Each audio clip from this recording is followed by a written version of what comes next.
Welcome to Houston Sports Talk with your host, Robert Land. Thanks for checking into the best Houston sports podcast and our live Texans-Rams postgame show, part of the Bleav Network. And my regular co-host, Tom Chavaria, had an important work obligation, so you guys will have to put up with just me for this one. For everybody watching live, send me your questions and comments. Definitely need your input for this one. And if you're new to Houston Sports Talk, we go live after every Texans game. It's usually me and my co-host. So enjoy this one, but know that you're going to get a lot more takes and a lot more angles when my co-host is back. Make us a part of your game day routine for sure.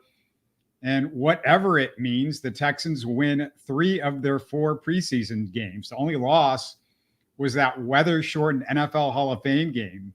Some injuries in this one, but luckily, the only major loss of the preseason was not an injury. The Denico Autry suspension really is the most impactful loss, although Christian Harris and his status is kind of leaving us on edge. So let's get into this one just a little bit, but mostly I'm going to talk about roster spots and where all that stuff lies, because that's a huge deal going forward. That's where we really are at this point. The biggest story in this one, the injury to Case Keenum. If it's at all serious, Keenum goes on IR. Tim Boyle's the third quarterback. And a quick thought on Tim Boyle, who we haven't talked about much in the preseason. Boyle makes the right reads on passes and makes very quick decisions. That's what we've seen so far, but the accuracy is spotty. That explains 4 touchdowns and 12 interceptions in his 183 NFL pass attempts. So we'll see if, they need him, but that's potentially an option if Case Keenum isn't available and you got a bunch of injury. Hopefully that's the last of our concerns moving forward. 9 penalties for 85 yards in this one for the Texans. Typical ugly final preseason game. We sort of see this stuff. Guys that aren't used to being out there a lot. Guys that, are typically not put in this situation, making a lot of errors, mistakes, stuff like that. Let's look at the last preseason game in general, because it's always tricky if you try to evaluate who's playing and what it means, because we often believe guys can win roster spots with a huge game, but more often than not, their fate's sealed before they hit the field. Big moment early in the game, Desmond King fumbles a punt return. Now, do I think that affects King's status or his spot on the roster? Nah, not really. We'll get into it a bit later, but look at the cornerbacks and stuff. But no, I don't think so. And Keenum, he didn't exactly look sharp before the injury. He threw what should have been an interception, missed a wide open John Mechie, also threw a poor pass to a wide open Xavier Hutchinson, who had to dive for a catch. And I have no idea what to make of Cam Akers getting the start at running back. Does that mean he's backing up Mixon? And is Pierce in trouble? Or does it mean Pierce is a roster lock? That's the $1 million question. You'd say, Pierce is a roster lock, but not sure with what we've seen from Dameon Pierce. You're questioning what's going on with him. We'll get into the running back situation in just a second, because the 2 position groups everybody's focused on is wide receiver and running back. And if I'm betting money, Mechie and Xavier Hutchinson are locks. Hutch with 4 more catches. And this one, Noah Brown looks like a perfect candidate for injured reserve, if I'm being fair about this, because, we just haven't seen him. He's been dealing with something apparently all through the camp. And Robert Woods could be traded either for a late round pick, or my preference would be depth in another spot, like when the Texans traded tackle Martinez Rankin to the Chiefs for running back Carlos Hyde. Remember that, guys? Worked out perfectly with Hyde giving the Texans a 1,000-yard season. If they don't deal Woods, he's making the team. But, I still think that's a possibility. I got to believe the Texans want to keep Ben Skoranek around on special teams since they gave up a 6th-round pick, although he's kind of been up and down in the preseason, so you never know What do you guys see the Texans doing at the wide receiver position? Let me know. Again, I'm going to check comments every now and then. Brandon Scott says Akers gets angry spins player of the week. Those Aker spin moves were just fantastic. Akers, again, looking like somebody that should be backing up Joe Mixon, not third string behind Dameon Pierce.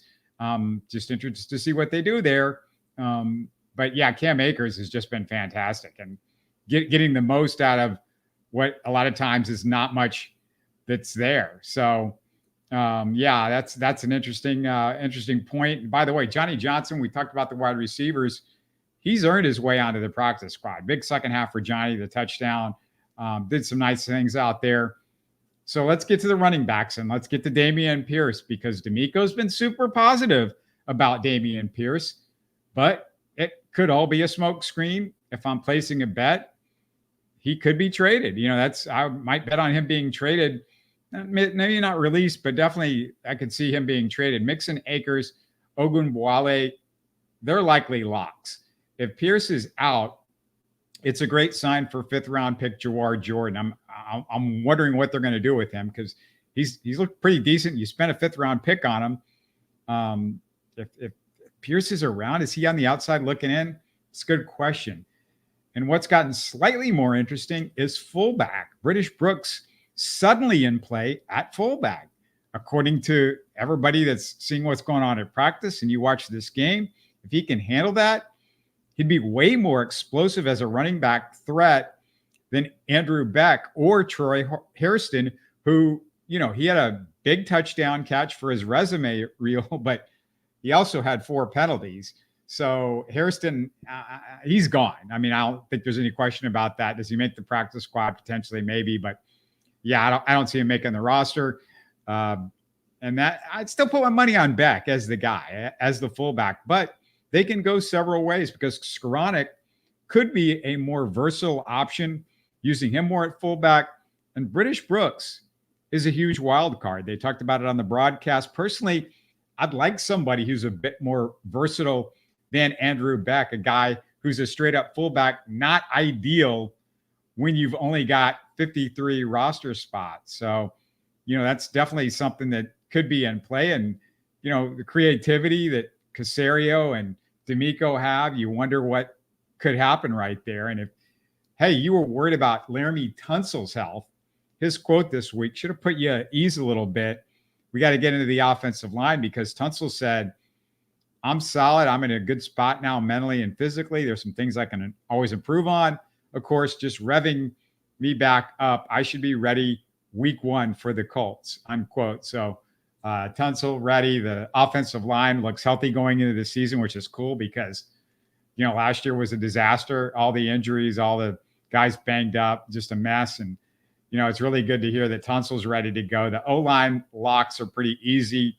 5 starters: Tunsil, Titus, Kenyon Green, Juice Scruggs, and Shaq Mason. The bench should be Jared Patterson, Blake Fisher, and Kendrick Green. Everybody else is gone or maybe stashed on the practice squad. The guys on the broadcast squad acting like there's going to be a fight for a 9th or 10th. They only went with 8 guys last year.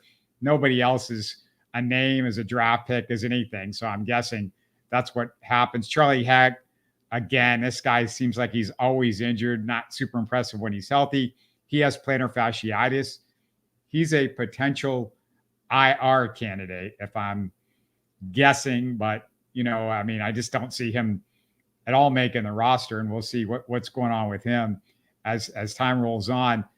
Before we roll on, though, I do want to make a real quick reminder to everybody to support Houston Sports Talk by subscribing on YouTube or your favorite podcast network, wherever you want to listen to us. That'd be great as well. Doesn't cost you a dime to subscribe, of course, via podcast or on YouTube, and it really helps us out. Give us a thumbs up every show and let us know what you think. Always love reading your comments. I look at every one of them, I promise you guys. And in a few weeks, we celebrate 11 years as a podcast. 11 years as a podcast, the longest running independent Houston sports podcast.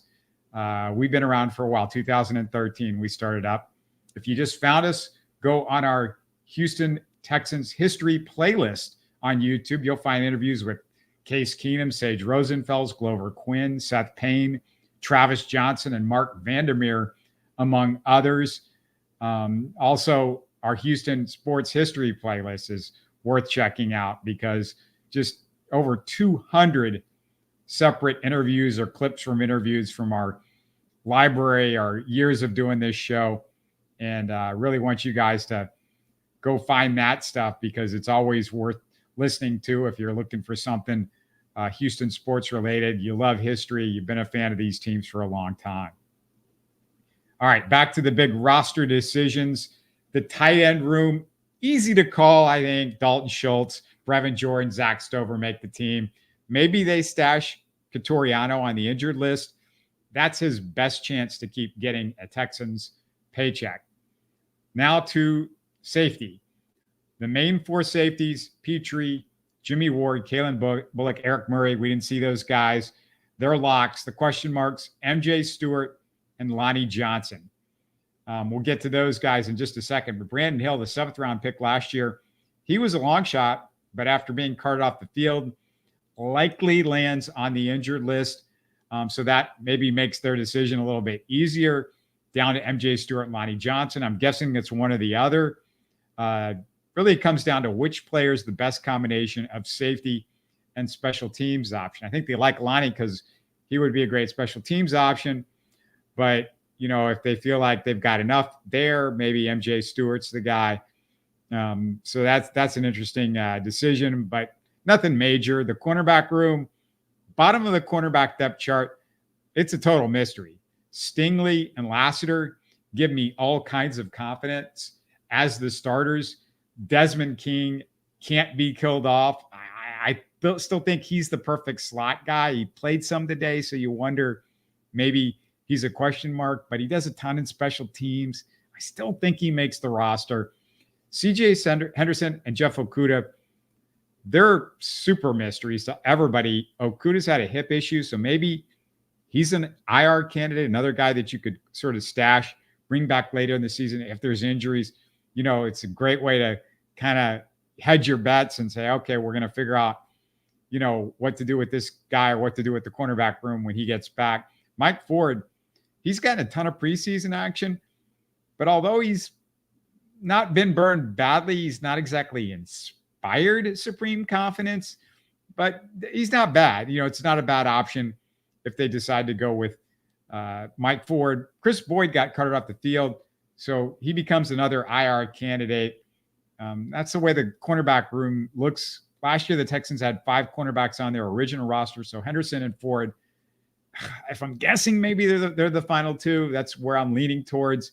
No matter what, I'm just scared to death of any cornerback injuries this year because not super confident in any of these guys as, you know, 4th, 5th guys, the guys backing up 1 and 2 and Lassiter and Stingley. Linebacker room, how does that look? Well, similar to the cornerbacks, no depth. If Christian Harris isn't ready or Al Shire goes down, it's scary as hell. Henry To'oTo'o and special teams ace Neville Hewitt are locks. Maybe Jake Hansen makes it, but who knows? I'd be ecstatic if they were able to either trade for somebody or pick somebody up off another roster in the next week or so before the season starts. And if Hansen makes it, that's 5 linebackers. They kept 6 last year. Not sure how they even get to 6 with this group. So that's where I'm wondering if they might make a deal. Something's going to happen there. It just feels like, and maybe this year they just decide not to keep 6. I mean, Jalen Petrie's sort of almost a linebacker in a lot of ways right now.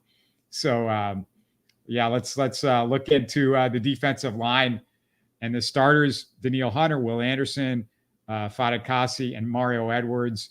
It's pretty basic there. The backups you'd have to believe are Khalil Davis, Derek Barnett, and the veteran Jerry Hughes, unless Ali Gay pulls off the upset, beats out Hughes. I'm kind of guessing Hughes is the guy there. Either one is just a placeholder, though, for Danico Autry when he gets back.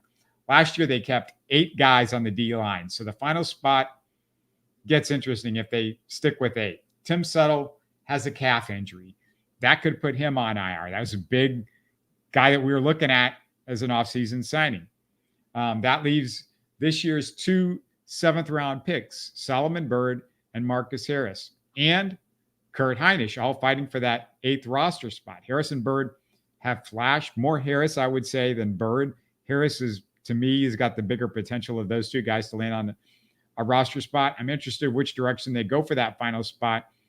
I kind of lean towards Harris over Kurt Hinish because his style fits the D'Amico type, but Hinish, the veteran, if it's a Vegas deal, nobody cares. But if it is a Vegas deal, I think the money is definitely on Hinish as the vet. Hinish didn't play.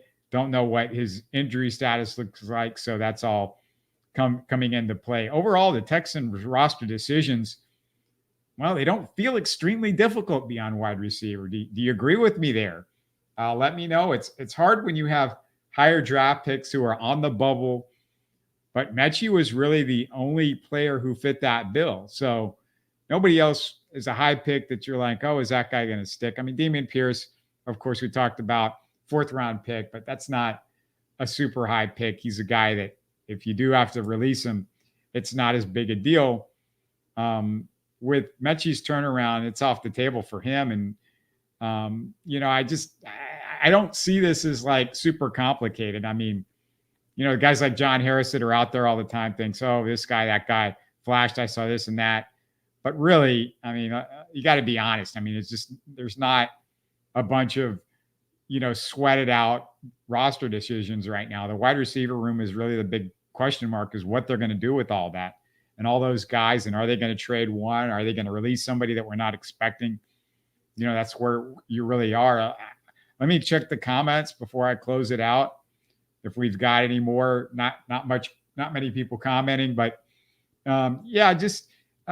really you have to like what you saw from the preseason, because I mean, it's a big deal when you can get by the preseason without major injuries. I mean, it's the NFL. We've seen this, and as banged up as the Texans were going into last season on the offensive line, it's great not to have to worry about that, not to see the injuries that affect, how healthy your quarterback can be. It's just the offensive line. The thing is, you just want to see, man, how are these guys going to work together? They barely worked in the preseason. They barely worked much in camp together. We haven't seen that a ton. So, that's the concern on offense. Otherwise, I mean, the wide receivers look fantastic. The tight ends look great. The running backs with Akers coming on, and you hope Joe Mixon, that's going to be fantastic. But it looks good. Third Ward HTX says we've never had this many good players, and I mean that's the truth. The depth is there. It's not there at every position. There's positions I'm worried about depth-wise, but overall, I mean, especially offensively, the depth is there. I'm confident in the guys that are backing up the guys on the offensive line. So even though I'm a little scared about, how good the offensive line is going to run block, and if we're going to see an improvement there, at least if there's injuries, if guys go down, Blake Fisher, he's got potential, but definitely confident in Jared Patterson, what he showed us last year. And then Kendrick Green has looked solid in the preseason. And, they seem to be very confident in him. And, he's got some, he's got some experience going back to his Steelers days. So yeah, I mean, just a lot to be thankful for going forward in the preseason. You got to be happy with where this team is. And D'Amico, I set it up on Twitter, X, whatever. I said it there, but I'll say it again. I mean, D'Amico Ryans it's just, there's so much confidence when you get to see him, interviews with him, you see him on the sideline. There's such a ray of light and positivity that this franchise has.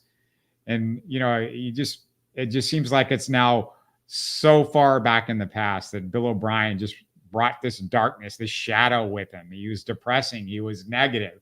It wasn't somebody that you wanted to root for as a fan of this team.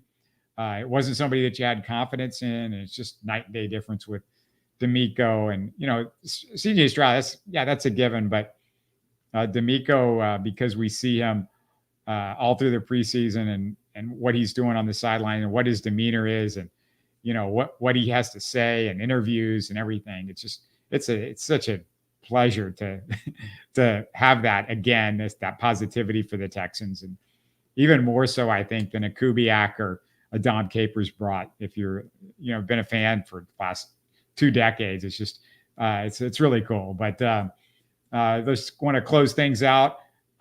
Thanks again for everybody that jumped in on the live show. We're going to have these live shows again. This is a regular deal. It's not just me. We're going to have a co-host. I'll have people with me throughout the season after the game. So definitely want to stay tuned for that. Steven and I, my regular co-host, Stephen Kerr, will be back Tuesday with the latest on the Texans moves the next couple of days. What's going to happen there? We'll have all that along with Astros conversation. And hey, if there's any potential Rockets news that happens, we're going to be there. We'll have conversation about that as well. Can't wait till the Rockets get going again. But as far as this one is concerned, I know it wasn't the most exciting thing in the world, but they got through it pretty much unscathed, and outside of some minor injuries, not minor to the guys that I'm sure dealing with it, but some minor injuries to the big picture situation with the Texans roster. It's been pretty good. Thanks for joining us, and we'll catch you again soon. You're listening to Houston Sports Talk. Hey, you can support the show by subscribing on YouTube and commenting on the videos.